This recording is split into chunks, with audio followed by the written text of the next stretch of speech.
आज मैं ग्रहों पर एक वीडियो बना रही हूँ जिसमें नवग्रह शामिल है। तो नवग्रह क्या क्या प्रस्तुत कर किस किस चीज़ को शो करते हैं वो मैं बता रही हूँ।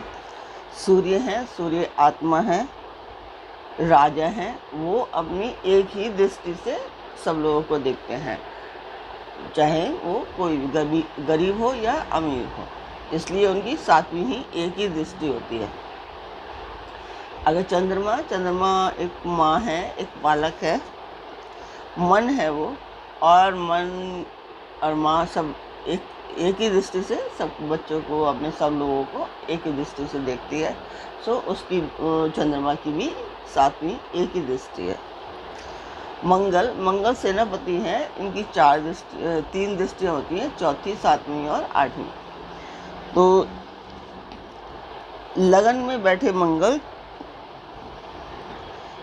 सुख भाव पर दृष्टि डालेंगे तो यहाँ से सेना का ध्यान होता है और जनता का भी ध्यान होता है कि जनता कहीं डरी हुई तो नहीं है, तो उनका ध्यान रखना होता है वहाँ पर।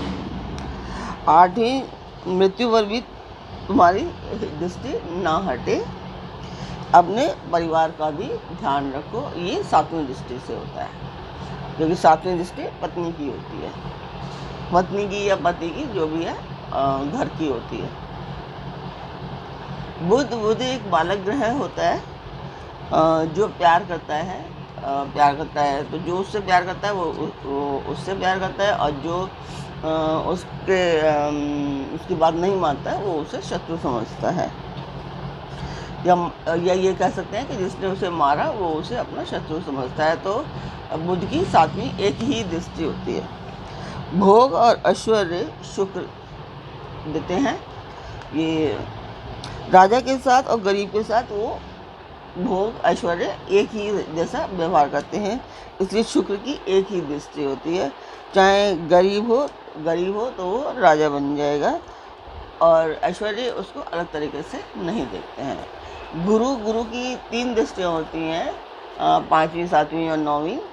तो गुरु ज्ञान है, पाँचवीं दृष्टि से ज्ञान है, तो पहली दृष्टि से स्वयं पर, पहली दृष्टि जहाँ पर वो बैठते हैं वहाँ पर ध्यान रखें अपना। तो वहाँ पर आपके पास अपना कितना ध्यान है, आप खुद मजबूत बने।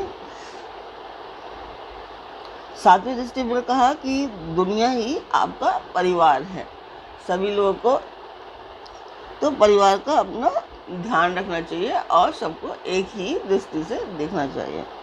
नवम भाव के लिए उन्होंने कहा कि धर्म का मार्ग पहले और खुद के लिए लो, जो आपकी दृष्टि में ज्ञान और धर्म से ही परिपूर्ण होना चाहिए, आपको दूसरी बात नहीं करनी चाहिए।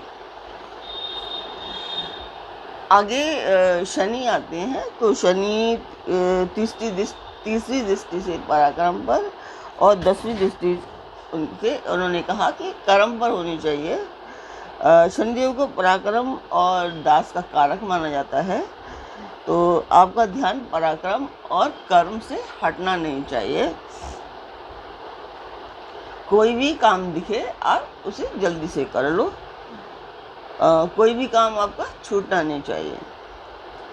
सातवीं दृष्टि से कहा कि अपना और अपने परिवार का ध्यान रखते हुए आपको ये सारे काम करने हैं। राहु और केतु, इनको गुरुवत दृष्टि प्राप्त है, पाँचवीं, सातवीं और नौवीं। राहु केतु छाया ग्रह हैं। छाया जो होती है, जो किसी के भी संगति में आती है, वो बुरी नहीं होती, संगति से गुण ग्रहण कर लेते हैं। छाया बनने से पूर्व, किसी की संगति में आने से पूर्व उसका ध्यान ज्ञान और धर्म पर ही था।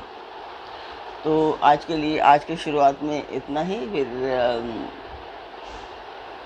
आगे फिर मिलेंगे एक नए वीडियो को लेकर के। अगर इस पर आप लोगों ने अच्छी प्रतिक्रिया दी तो फिर मैं और नए वीडियो बनाऊंगी।